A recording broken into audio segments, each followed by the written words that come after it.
Hi, it's Stan, the Passion Life Coach. Welcome back to the Passion Life Coach TV. I'm so excited to have you back with me again, and I just want to acknowledge all the encouraging comments that's been placed on the blog so far. I really appreciate you, and I really appreciate your time in coming here week in, week out to catch all the latest episodes of the Passion Life Coach.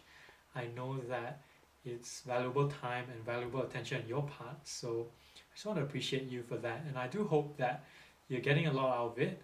I know that some of you have given me feedback in Twitter or through email or even in the comments, as I mentioned, that you've been inspired or you've been encouraged by what I have to share, and I'm glad that you've shared that with me. I'm glad that I've made that impact in your life, and I encourage you to find your passion as well, because you never know who you may touch with your efforts, with who you are. And I certainly believe that you don't have to be anyone but yourself to be a great success in life, and you might not consider great success to be something that you can achieve on a day-to-day basis, but that's what it is. I mean, you don't have to make $1 million.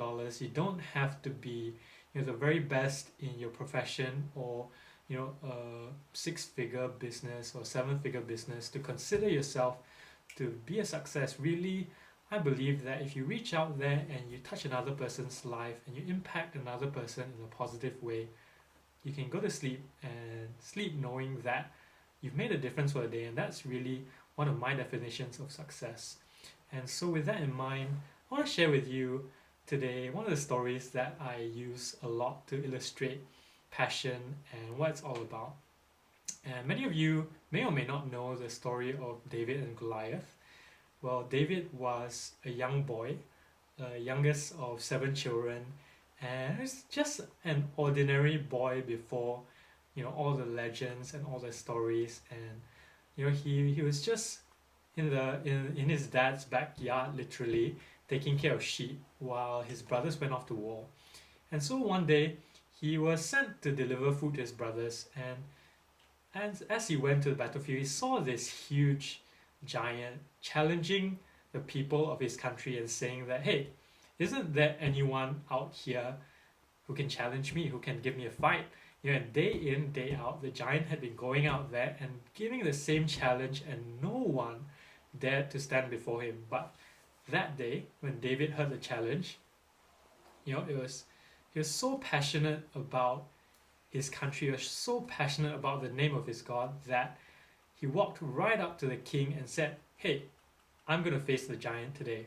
Wow, I mean, not anyone in the whole country for days had dared to step up to the challenge, and yet here was this little boy. I mean, what did he know about fighting? He was a shepherd, but he went to the king.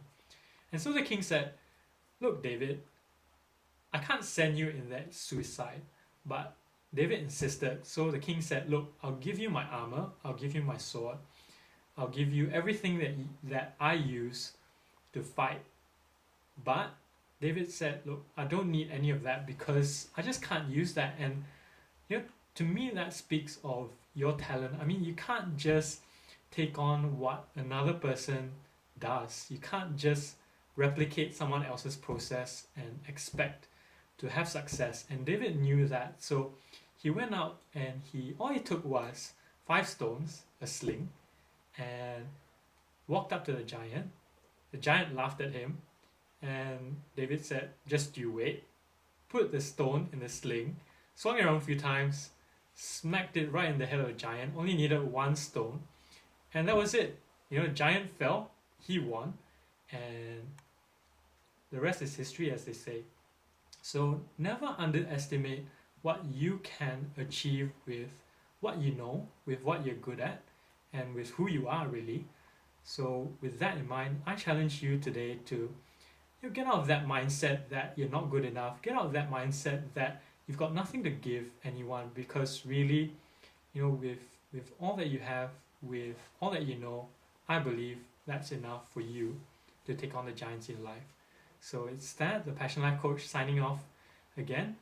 Here's to your success in facing your giants wherever you are.